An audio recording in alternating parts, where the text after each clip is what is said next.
Wanted to make a comment or a confession about falling bodies and about projectile motion, about the motion of basketballs through the air or footballs through the air. And the comment or the confession is related to the question, do the basketballs, footballs, etc., actually fall with constant downward acceleration? And do they actually follow parabolic trajectories? So the answer to the question of whether they actually fall with constant acceleration is that they don't exactly fall with constant acceleration downwards. That's a approximation. That's a useful approximation. It's a handy approximation. And in physics, we're often making approximations to better understand things, to better comprehend things.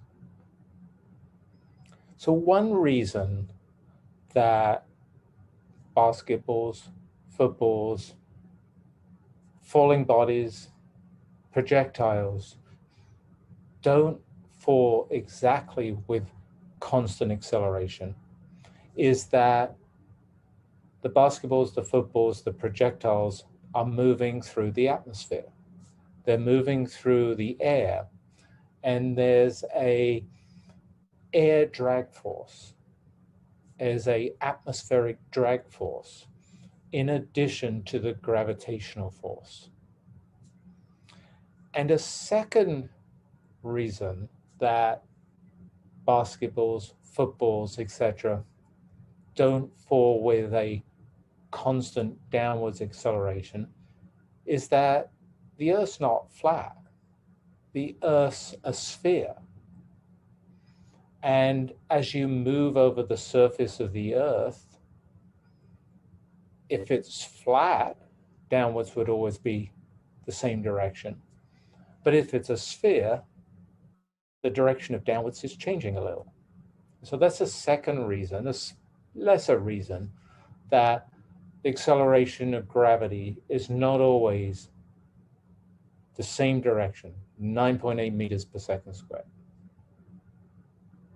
So I wanted to share my screen and show you a few quantities, show you a few numbers. So you got an appreciation of when this approximation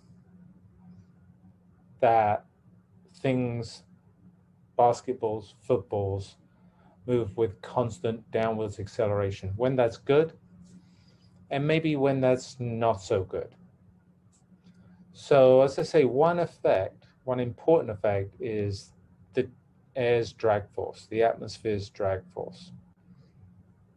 And if you drop an object, release an object, as that object, released object, moves through the air, the drag force increases as the speed increases. And ultimately, the object will reach a terminal velocity, a constant velocity, when the drag force is equal to the gravitational force. And then there's no acceleration. It's just constant velocity motion. Now, think about some objects that fall out of the air. So I sat down and started to think about, well, what objects just fall out of the air? Well, one object I could think of is raindrops. They just fall out of the air. Another object I then thought of, a little more painful, is hailstones. They fall out of the air sometimes. And thirdly, the other object I thought of that falls out of the air is golf balls. Depending on where you live, golf balls can fall out of the air. And so I just wanted to set the scale of the terminal velocities and the timescales to reach the terminal velocities for raindrops, because they fall out of the air, we know that. Hailstones, they fall out of the air, we know that. And finally, golf balls, because they can also fall out of the air. So I've made a little table here. And on the left column of the table, I've listed the raindrop, a hailstone, 1 centimeter size hailstone, and a golf ball. And a raindrop and a hailstone and a golf ball falling through the air experience an atmospheric drag force, an air drag force that counteracts the gravitational force, the gravitational acceleration. And the raindrop, the hailstone, and the golf ball, as they get faster and as the drag force is increasing, they will reach a terminal velocity, a maximum velocity that they fall with. And so in the second column here, I'm just going to fill in these terminal velocities. So for the raindrop, the terminal velocity is about 9 meters per second. In more friendly units, that would be something like 20 miles per hour. So maybe I couldn't, but maybe you could cycle at 20 miles per hour. And for a raindrop at 20 miles per hour, 9 meters per second, it's reached its terminal velocity. It's no longer accelerating downwards. The drag force, gravitational force are equal and opposite. A hailstone, a 1 centimeter hailstone, that's a little more dangerous. So its terminal velocity is about 14 meters per second. So again, that's the velocity when the drag force, the atmospheric drag force, the air drag force is equal and opposite to the gravitational force. And so that there's no longer an acceleration. And then finally, the golf ball, that's most dangerous of all. Its terminal velocity is largest. It's about 32 meters per second. So again, that's when for a golf ball, the atmospheric or air drag force would be equal and opposite to the downwards gravitational force, and the golf ball would fall at constant velocity. So those are the speeds or the velocities when the approximation that things like raindrops, hailstones, golf balls fall with constant acceleration of gravity is no longer any good. They're falling with terminal velocities. Their velocities are not changing. What's the time scale for this, for reaching terminal velocity? That's an interesting question. If we threw a raindrop in the air, we threw a hailstone in the air, a golf ball in the air, how long would the raindrop, the hailstone, the golf ball have to be in the air before they reach terminal velocity? Well, there's a time scale. And that time scale is the terminal velocity divided by the acceleration of gravity. This is really a comparison of the two effects of the drag force and the gravitational force. And if you think about this quantity, it's a speed over an acceleration, speeds in meters per second, accelerations in meters per second squared. Speed over acceleration has the units of seconds. It's a time. So this is a time, and it's the time scale to reach terminal velocity.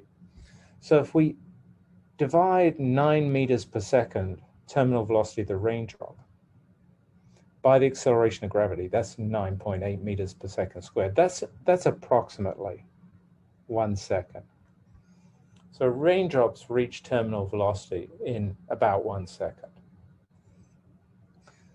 For the hailstone, if we divide 14 meters per second by acceleration of gravity, 9.8 meters per second squared, that's about 1.5 seconds. And so that's the time scale for a hailstone to reach terminal velocity. And then finally, if we take the golf ball, 32 meters per second, divide that by 9.8 meters per second, that's about 3 seconds. That's how long a falling golf ball would take to reach terminal velocity. And so that gives you the the kind of time scale for the effects. And so it's important when we do our calculations, do our computations about falling bodies, projectile motions, to actually recognize that our calculations based on a constant acceleration of gravity only are approximations. They're approximations that are good when the drag forces are low, when we're not approaching the terminal velocity. The second effect that I want to mention, it's a much smaller effect, but it's actually quite an interesting effect, is that the Earth is the surface of the Earth, is not actually flat. The Earth is a sphere. And so the Earth's surface is curved. I'm exaggerating it here. So this would be the flat Earth. This would be the curved Earth. So imagine 3 golf balls above the curved Earth and above the flat Earth. Above the flat Earth, they all experience an acceleration of gravity. That's what these arrows are indicating. In the same direction, vertically downwards. Above the curved Earth, they experience a gravitational acceleration towards the center of the Earth. It's a different direction.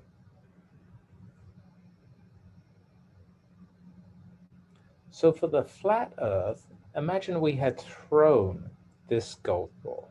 It was a projectile. The acceleration would always be in the same direction, vertically downwards. For the curved Earth, imagine we had thrown this golf ball. It's a projectile. The acceleration is in slightly different directions.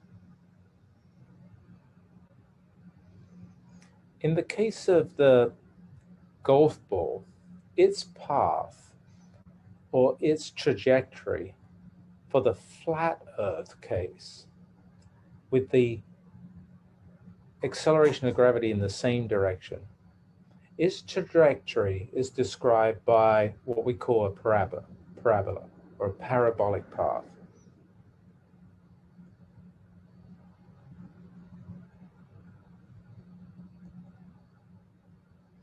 It's just a mathematical equation, a mathematical formula that describes the path that the golf ball takes, that the projectile takes, the trajectory that the golf ball or the projectile takes. And that emerges from a constant downwards acceleration of gravity. For the case of the curved Earth, the spherical Earth, the path that the projectile takes, the golf ball takes, the trajectory of the golf ball, the trajectory of the projectile, that's actually an elliptical path.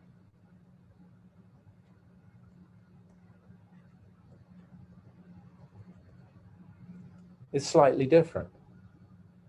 And so at the level of the fine details of the path of a projectile, because the Earth is a sphere rather than the Earth being flat, the path is slightly different. It's described by an ellipse or a little portion of ellipse rather than a parabola or a portion of a parabola. And so that's a second effect, a second approximation that we make when we describe projectile motion or falling bodies as falling under a constant acceleration of gravity.